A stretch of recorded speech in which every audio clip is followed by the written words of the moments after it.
Today, we're going to tackle one of the biggest questions out there. How in the world do we become who we are? It's this whole journey of personal and social growth that every single one of us is on. And it turns out there's a pretty fascinating map we can use to understand it all. So, just for a second, think about it. How did you become the person you are right now? Do you think it was all just a bunch of random chances? Or is there maybe some kind of pattern to it all? I mean, the way you deal with people, how you see the world, none of that came from nowhere. Okay, so let's get into it. The big idea here is that our development isn't just chaotic. It actually seems to follow a series of stages. I mean, think about it. We all know about the terrible twos, right? Or that classic teenage identity crisis. Well, those aren't just things we say. They point to these predictable hurdles that pretty much all of us have to clear. And the person who's going to be our guide through all this is a psychoanalyst named Erik Erikson. He came up with this really groundbreaking idea called psychosocial theory. And that word, psychosocial, it's key. He believed that our psychological journey is totally tangled up with our social world, from how we connect with our family as babies to our place in society as adults. So if you remember one thing, make it this: the psychosocial crisis. This is the absolute core of Erikson's entire framework. The idea is that at each major stage of our life, we're faced with a big central conflict that we have to work through. You can think of it like a turning point. For a little toddler, that crisis might be, can I do this by myself? For a teenager, it's who am I?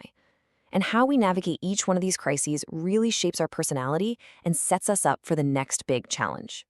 All right, so let's actually take a look at the map itself. Erikson laid out 8 of these challenges, 8 distinct stages that guide us all the way from the moment we're born to the very end of our lives. And here it is, the whole blueprint.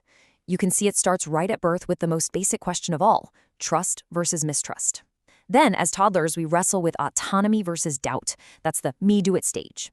In the preschool years, it's initiative versus guilt as we start coming up with our own ideas. Once we hit school, it's all about industry versus inferiority, figuring out if we're competent. Then comes that big one for teens, identity versus role confusion.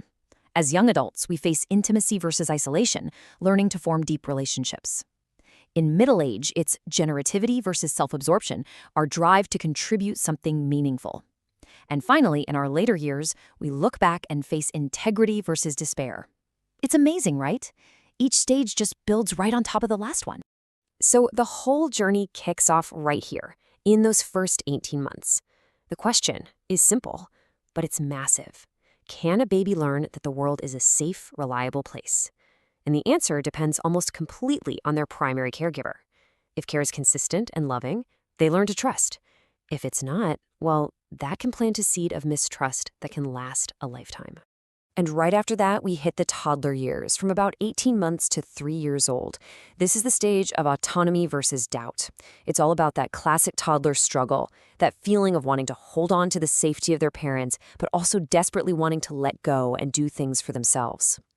And that's followed by initiative versus guilt from ages 3 to 6, where kids are either encouraged to run with their new sense of independence or made to feel guilty about it. Okay, now let's zoom in a little bit on a really critical time: the school years. This is when our personal and social development really starts to play out on a much bigger stage. And you can really see the shift here. On the left, in the elementary years, the big challenge is industry versus inferiority. Your world revolves around schoolwork. The question is, am I good at things? Can I succeed?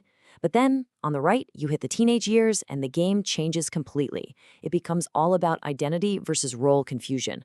The question isn't, am I good enough anymore? It's, who am I? And for that, teens turn to their friends. Erikson himself had this beautiful way of describing it. He called it a reassembly. It's not just adding up your past experiences. It's about taking all your basic drives, all the stuff you figured out in the earlier stages, and trying to align it all with the new opportunities and pressures of the world. It's a messy, creative, and totally necessary process. And this is what that reassembly actually looks like. It's teenagers experimenting. They're trying on different hats, different social roles, different friend groups, different possible futures. It might look like just goofing around or being rebellious, but it's serious work. It's how they figure out which version of themselves feels right. So why are we still talking about this theory all these decades later? Well, a big part of it is how flexible it is. But like any theory, it's definitely not perfect, and it's important to know its limits. And this is one of the most hopeful parts of his whole idea. These stages aren't some strict do-or-die timeline. Let's say someone had a really tough infancy and didn't resolve that trust crisis. Well, they're not doomed. They can still figure that out later in life, maybe through a stable relationship or a supportive community.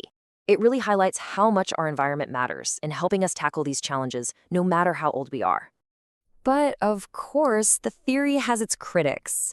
I mean, for one thing, it's great at describing what problems we face, but it's a little fuzzy on the how or the why of moving from one stage to the next. And also, because these crises are so personal and internal, they're really, really hard for scientists to measure and prove with hard data. So, as we wrap this up, I want to leave you with a question to chew on.